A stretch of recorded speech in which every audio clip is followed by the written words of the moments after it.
welcome back to Division Therapy.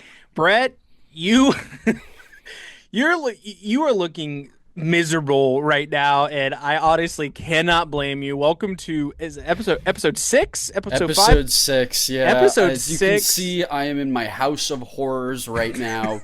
City Field, where my least favorite baseball team, the New York Mets, play baseball.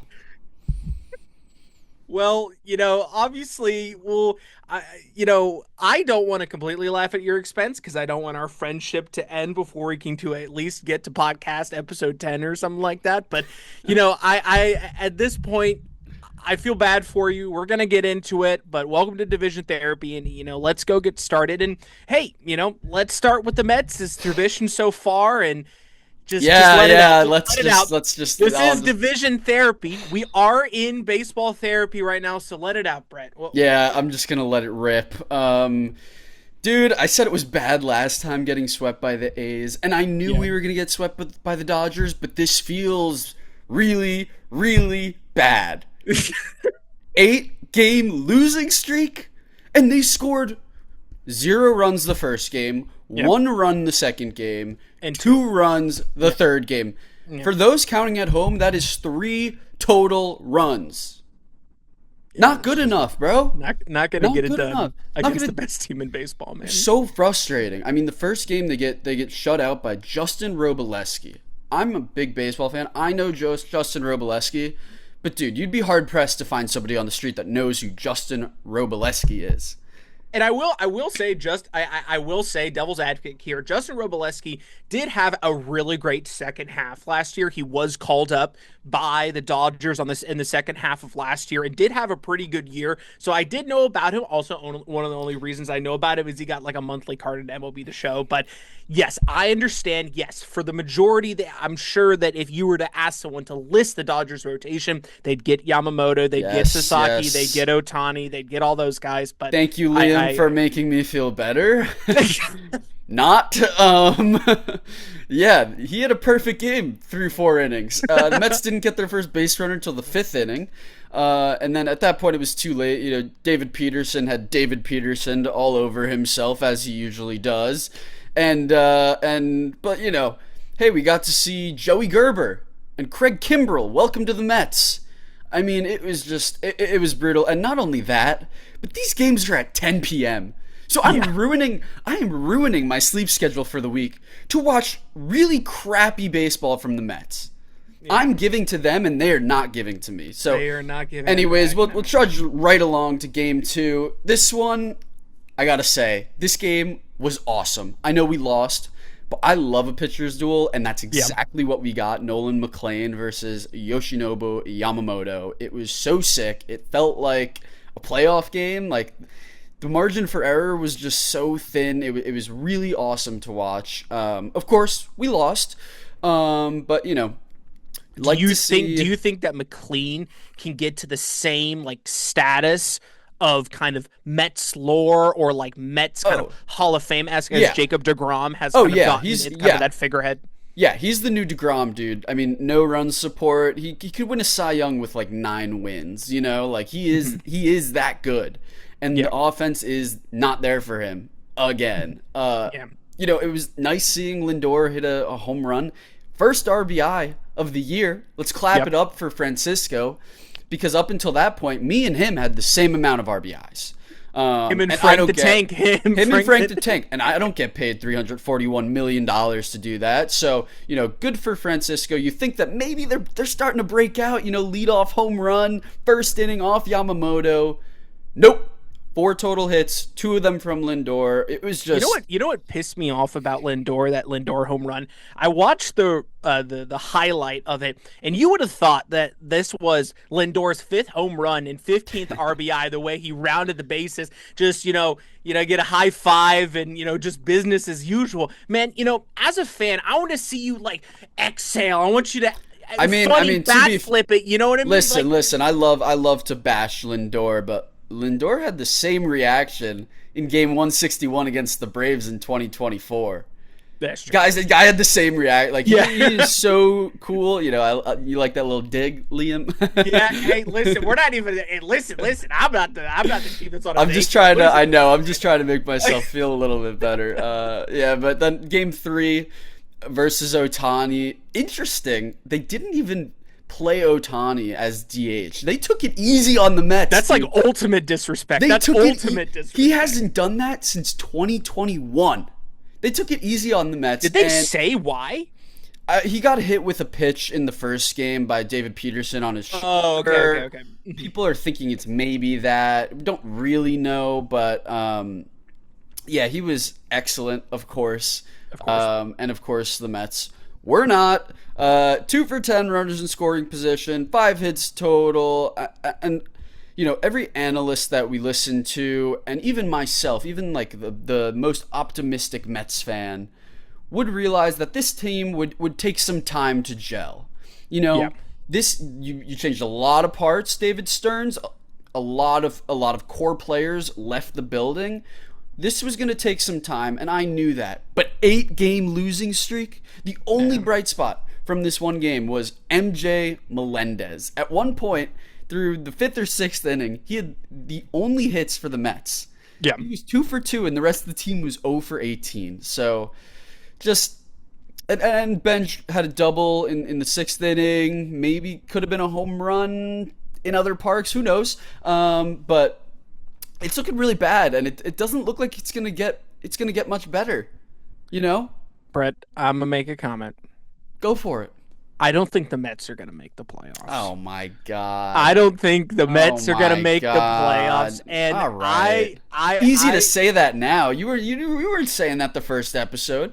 You remember when the Atlanta Braves started off? Yes, it was but they had a 7 to 8 game losing streak in the beginning of the year, and I'm telling you, man, Not this early.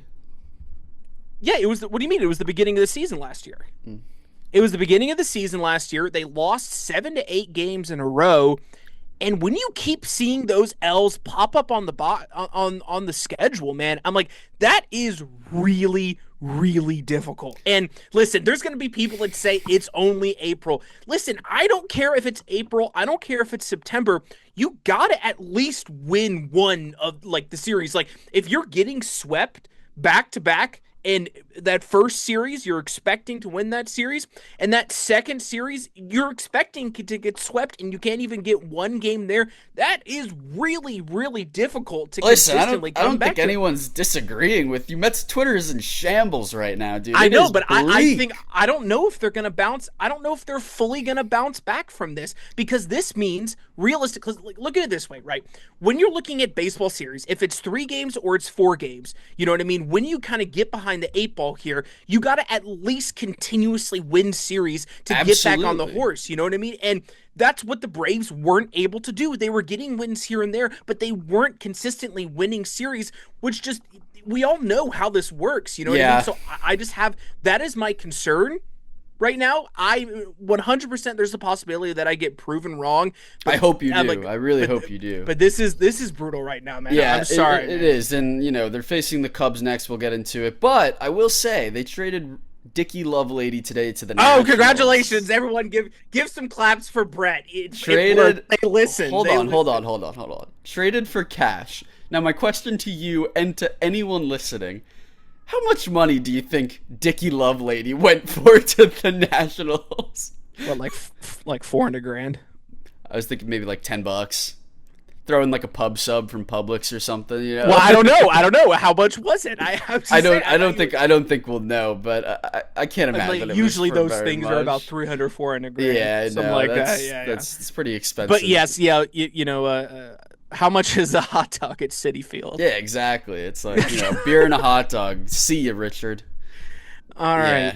Well, I think we should take a flip over to the good baseball team on the other side of this coin. You really know how to make me feel better, Liam. You really do. Yeah. I didn't realize it was my job to make you feel better. My job is to win baseball games. And all right. Let's talk about your team. Okay. Well, I will say, obviously, the game 1, we did not win the baseball game. It was interesting. It was an interesting game. I think the main thing I want to talk about, and something that I think is important for people to understand, and the reason why I hated Brian Snicker so much is that in a 6-4 game, 7-5 game, 3-1 game, you know what I mean? Maybe 4-1, Brian Snicker seemingly did not give a rat's ass about holds. A lot of people need to understand the importance of holds. And for those that don't understand, listen to me. What? Listen to me. For those that don't know what a hold is when a reliever comes into the game and he keeps the score where it is and he doesn't let it get out of turn. And when you're in the 5th and the 6th inning and you're down 2 runs, you want a reliever to come in and have it hold. So when Roldy Munoz came in for his only, hopefully, only appearance for the Braves, it was 6-4 in the freaking 6th inning. Yes, Bummer had given up a couple runs, but we needed to keep it where it was. And he just threw it out there. And Snicker would consistently do this. And now Weiss is coming from that same kind of school where it's like, I'm not going to bring in at least a decent reliever to keep the score where it's at. I'm just going to gamble. And like, you know what? If they give up the runs, they give up the runs. Well, but, not to interject too much, but I think, and I think it's like an epidemic in baseball that managers are starting to manage for the series more than they are for the game. You know, they are starting to manage like, okay, Yeah. I'm not managing about today. I kind of am because I still need to win the game, but also I need to think about my bullpen for the next couple days. And I think that's probably what was happening because Mendoza does it all the time. I see managers all over the league do that constantly, and it's mind-boggling and so frustrating as a fan to be like, why is this guy in the game? But then you got to, take a step back and realize that these guys are managing not just this game and managing, the rest of the week, rest of the series at least. Yeah, I just feel like we would have these situations and we would consistently lose games because we were making the wrong bullpen management decisions and not bringing in a guy that could hold the score where it's at. Because as we saw in the rest of the games, the Marlins pitching staff, once you get kind of further into that bullpen, is really not that good. No. And they really could not find the zone. And if we would have kept it at that 6-4, I was pretty confident that we'd have won that game, but it didn't. Okay, so whatever. We lost it. It wasn't super great. The offense was kind of quiet, the middle of the road reliever to make that choice, so we lost it. But Game 2, lucky for me, and I keep texting you about this, and you keep wanting me to feel bad that Dom Smith is doing well. Dominic Smith, shout out, man. Build the statue in front of Truist Park right now. This guy, whoa. This guy is having just an incredible start to his Braves tenure. I'm like, the dude has an OPS plus of over 200 and almost 40 at bats. He has over 15 RBIs, which is, I believe, second on the Braves right now behind the MVP frontrunner, of course, Drake Baldwin. Of course. And I'm flabbergasted. I still don't know where this is coming from. And a lot of Braves fans, were really sad that Marcell Ozuna was going away and they were worried about the DH spot.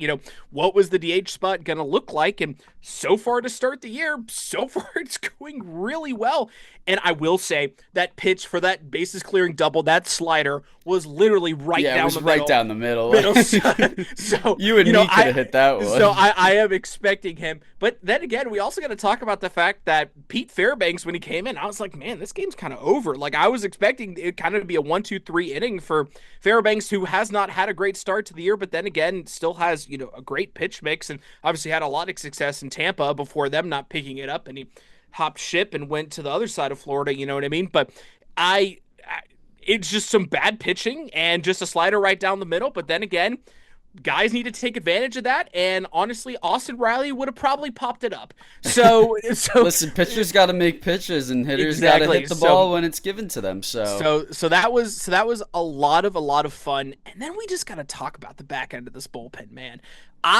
Robert Suarez was just such a sick pickup in the offseason. Like, just the really fact that underrated as well. Really underrated. I'm just like, the fact that it was, in that second, the third game, that Beto had basically tried to blow it, and then Robert Suarez just come in, locked it down, and then Iggy comes in and has just been lights out. to start the year. I'm like, it is just Yeah, that having 1-2 that punch is is it might be one of the best in baseball. literally. So Yeah. that is just so cool to just kind of have that security. And listen, I'm not expecting them to be perfect. They're not going to be perfect. That's not the way baseball works. But just to be, almost, if they're at like at least a 2 ERA or even below 2 ERA and have like a lot of strikeouts and they're just consistently making you feel like that eighth and the ninth inning are a lock. You know what I mean? I'm like, that is just awesome to have. So we had that comeback win. It was great. And then game three, I'm like, I'm going to talk about this guy, later on in the podcast, but obviously super quick. We got to talk about it. Bryce Elder, man. I'm like, behind Sale, he's clearly the second best pitcher in this rotation right now. And Could you not, believe that you would have said that opening day this no, year? not at all. It's crazy. I don't understand what's going on. I would have said Grant Holmes over that, man. Like, but that slider has looked nasty, man. That thing is awesome right now. And I'm happy, man. I'm happy that he's figuring it out. We'll see if he's able to stay consistent with it. And I will say Grant Holmes had a first couple, good games, but had kind of some regression the next couple. So, but as of this point, everything is looking good for Bryce Elder, and he almost finished 6 innings. So I'm like, right now, everything is looking great. But at this point, clearly the formula to win baseball games is Matt Olson, Drake Baldwin, and Mauricio Dubon getting on base and making great plays. And There you go. Like, you don't even need the 6 other guys on the field. Just those 3, right? Apparently, I guess that's all we need. But it's honestly been very cool. Per usual, if the Atlanta Braves, the guys that, maybe the casual Braves fan wouldn't necessarily know are the ones that are, making a big impact for the team so far. So that's not abnormal. Props to AA. Yep. Props to AA. Props to AA. So the only thing that we're not giving him props for is, for some reason, not signing Lucas Giolito, but that's a whole nother conversation. I mean, he's still a free agent for a reason, I think. I'm like, it must be that he's just asking for too much. He's like, asking I like for too much, or he's so hurt. Like, I saw some teams that were interested, and then there Cubs and Padres. And there has been players that are like, I think David Robertson did this a couple years ago, where he was like, I'm healthy, but I kind of want to wait and then see who's the, playoff contention and who I can help the most. And so maybe he's waiting to do that. But yeah, it's still a little weird that he's out there. But yeah, I'll take the other side of that series, the Marlins. Yep. You kind of went over the Braves side of it, but we got to give some love to the Marlins in game one especially. And they had some awesome at-bats. Yeah, they had some awesome at-bats. Yeah, they snapped their 3-game losing streak the first game. Shout out Augustin Ramirez. This guy, that dude can rake, man. That dude can rake. I mean, he's just like such a pure hitter. He was really good last year when he came up. This year, he had a slower start, but in this game alone, 4 RBIs, 3 for 4 with a home run. Connor Norby with a solo home run. So you really love to see those young guys coming to life and starting to do something for the Marlins. Kind of sucked that Yuri Perez could only go 4 innings. You look at that stat line and you say, maybe he could have gone 5, but he was, once again, really wild, giving up 4 runs. But the relievers in this game were lockdown. 5 scoreless innings. Yep. So, it was a team win for the Marlins. Unfortunately, the relief could not do the same job in the second game, as we kind of already talked about. They had a 5-3 lead in the 8th. Maybe they had to take some of that holds approach that Liam was just talking about because things just fell apart. Pete Fairbanks he just had a kid, so maybe he's up late every night and isn't getting sleep. We'll chalk it up to that. True. For Pete, That's true. Well, when he does get sleep, he's gonna have Dominic Smith in his nightmares. I mean, he has. Yeah, I love Pete Fairbanks. Like he has some really great, just like one-liners in interviews. Absolutely. So no hate to Pete Fairbanks on this podcast. Absolutely not, man. No one's perfect. Yeah. Game 3, maybe the Marlins could have won the series, would have been cool. But then you got Chris Paddock on the mound, probably just gonna put you behind the 8 ball right away. So it was just not good. I'm like, listen, Ozzie and Austin got their home runs. Austin's first one.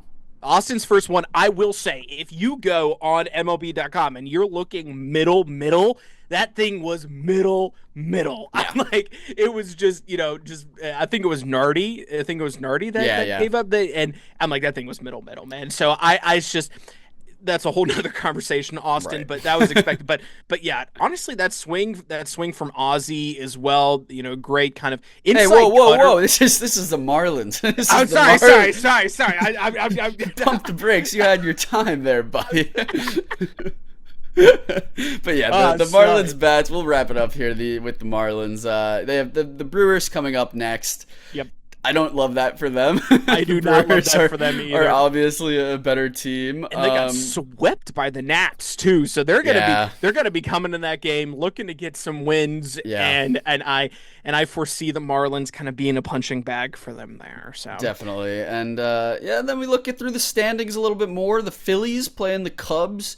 The Phillies and Cubs have kind of been in the same boat this season so far. Teams with really big expectations and kind of just middling results, if it were. And so, they listened to the podcast clearly, because we were talking about the bats being quiet, and I look in the first inning and runs are already scored. So 2 home runs for and Kyle Schwarber. We had posted that clip, and we were like, the Phillies are the worst team in the league, and they're not scoring any runs. And then my friend Lane was at the game, and he literally watched the clip, I think, while he was at the game, and he sent me a photo of Kyle Schwarber, like, I think, rounding the bases. And Listen, man, he listened. Kyle Schwarber listens to the podcast. You heard it here clearly first. But anytime you have Christopher Sanchez on the mound, you're gonna have a pretty good shot. And he looked pretty good this game, and the offense came to life. Second game, Nola. I think we're just, I don't know. He kind of feels like Max Scherzer at this point in his career. Like, you might get a quality start here and there, but like most starts, it's going to be like 4 earned runs, 5 earned runs. He had, 5 innings today, or, that game, 8 hits, 3 earned runs. He hasn't been great. He let Carson Kelly go Dude, go yard. Carson Kelly, man. If you're letting Carson Kelly hit a 3-run home run off of you. Okay, but Carson Kelly last year, or maybe the year before, had like a month stretch where he was the best player in baseball. This is true.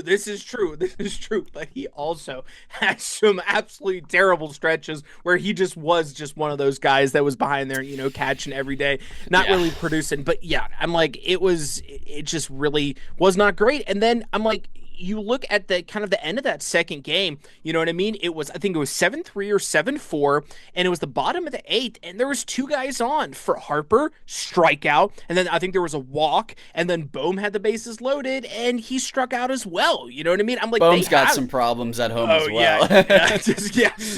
So Pete Fairbanks and Alec Bohm, that going on at home, but it's obviously different problems. One's good and one's bad. Very different problems. Very different problem. One's good and one's bad. But yeah, man, I'm like, hey, the Phillies have these opportunities, man. And then what was crazy is that obviously, they go into the top of the 9th, and they need that hold, and Tanner Banks comes in and just absolutely freaking blows it. So, and then it's 10-4, and then it's like, whatever. Tough. Like that's so it's just tough stuff, man. Tough stuff. Hate to see it. And then we got to go to game 3, because we made a clip about this guy. We were like, this guy is nasty. Oh my God. I did not realize that Jesus Luzardo had like one of the worst performances of the major league season so far. And what's so crazy is he went 5. You're looking at this and you're like, is that 12 hits, 8 earned runs? He has almost an 8 ERA. It's so weird. I mean, last year he had 2 starts where he was tipping his pitches. Everybody knew it. He knew it. He didn't even know how to fix it. But so maybe it's that. But it's weird. When he's bad, he's really, really bad. Yeah, and this was one of those. And I do wonder if he is tipping his pitches again.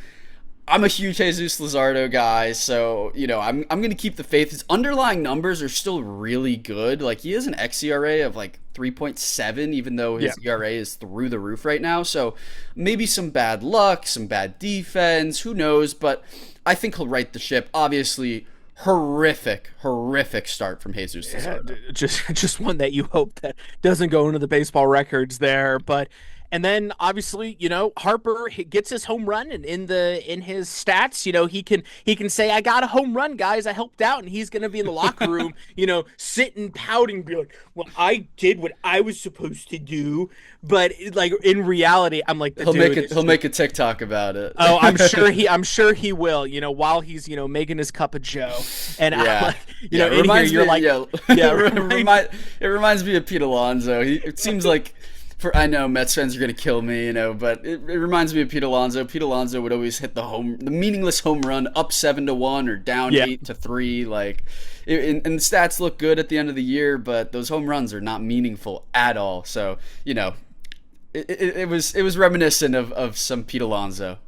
It was indeed. And then finally we got the Nationals.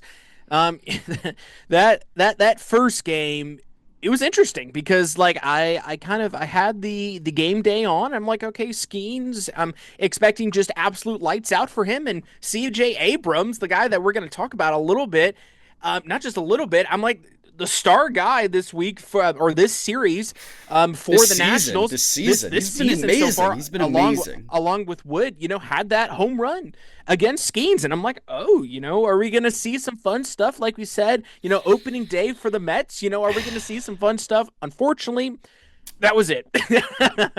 That was it. Skeens locked it down for, kind of the rest of his outing there. Cavalli only went 1 1/3 with 4 earned runs given up. And then Jackson Rutledge, once again, if you can tell us who Jackson Rutledge is, you get a special prize. He was recalled by before the Pirates series and just got absolutely baptized, and then goes back down the next day, has a 47 ERA and only one appearance. So he gets It is such a special thing about baseball, and like kind of no other sport. truly, Like, whether or truly, not man. you do really bad and you're like on the bubble of this bullpen, you do really bad, or you do amazing and you help out the team and you mop up innings, you're getting sent back down to AAA, buddy. Like, it's incredible. Like, so poor Jackson Oh Rutledge. yeah, I'm sure poor he'll be dude. back up and improve that Oh ERA a man. little bit, but Hopefully, but yeah, man, that was just an absolute. Hey, and another guy that we got to quickly talk about, Jacob Young, having a very surprise start to the year. Was a sneaky 21. good, sneaky Yeah, good. sneaky good 2021 pick for the Nats, and has really found his footing. I'm like, 763 OPS. He has 13 hits, 7 RBIs, 2 home runs. You know what I mean? I'm like, that's great. I'm like, I'll take that in most positions on my team, and the Nationals will most certainly take it. So just a bunch of really awesome young guys on this baseball team that are producing. And it's just unfortunate as we go to the second game that the Nationals pitching staff, just the cast Awful. of Goonies, and Miles Awful. Michaelis is just their leader, man. It sucks, dude, because clearly the Nationals have so much potential. And we didn't even mention Dylan Cruz, who's tearing it up in AAA right now. Absolutely. Seemingly, I think the first podcast that we had, we were talking about him. It's crazy that he's down in AAA. Crazy. Clearly he has decided that he wants to make that switch. You know what I mean? He wants to make that adjustment Yeah, and because so he's raking. Yeah, he'll be up. He'll be up soon enough because Dalen Lyle isn't really getting the job done. But yeah, like yeah, you said, they've a couple really good players that could produce for them. Maybe create a bit of a core, and not even mentioning the guys that they got from the Mackenzie Gore trade. yep. Who I think are still in the minors, but will work their way up. They're starting to really embrace the rebuild and trust in their young guys. And you know what? I love to see it. I love to see a team Yep. making a decision because I hate when teams are 82 and 80 or 81 and 81 and for 3 consecutive years or somewhere in that range and they're just fine with it, like just mediocrity. So obviously the Nationals have made a decision. They're embracing the rebuild and I'm happy to see it. Yeah, and as we were saying, for that second game, dude, CJ Abrams, man, is locked in this year. He is tied for second in RBIs with Drake Baldwin with 19 RBIs. And I'm sorry. It's just I can't help it. I can't Always help with the it. I Braves. can't help it. But 22 hits on the season, 19 RBIs, almost a 1200 OPS. I'm like, these young guys are just awesome. That alien necklace that he wore to the series, I don't know. Well, I think we'll clip it if we make a clip here. That thing looks sick. I'm like, I love this swag. I love this guy, and it's awesome. In that third game, super quickly, it was super interesting. They got there was like a one guy that started for the Pirates, and then I can't even say this guy's name, Carmen Mlodzinski. Definitely butchered that. It came in. Majinski. Carmen Majinski. Is it Majinski? There's no Yeah. way. Yeah. Is that how you say his name? Okay, Yeah. whatever. 6 innings. I didn't know who this dude was, and he threw 6 innings and just absolutely shut down these guys. Casual baseball fan right here, Liam. What do you mean? What Casual. do you mean? You don't know Carmen Majinski? Come on, bro. Do you? Of course. He pitched Oh. against the Mets. That's the only reason I know who he is. But And just super quickly, fourth game, the Nats got like 4 runs in the fifth. It was like a pitcher's duel, and then they got like 3 runs on an error from Griffin, and then another run on a throwing error by Braxton Ashcraft. So it was early, and then they gave him up, and it was just back and forth, and then James Wood got that single in the top of the 11th and made it happen. So that was awesome. Okay, so let's look at this temperature check super quickly. I'm like, do I really have to ask you what your number is right now?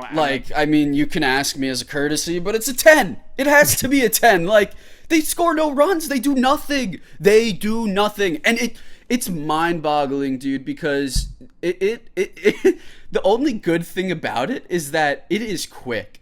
The second game of the series, McLean versus Yamamoto, was like 2 hours and 12 minutes. Like, it was so quick. The pain, it was quick and it was painful. It was not painless. The panic level is definitely at a 10.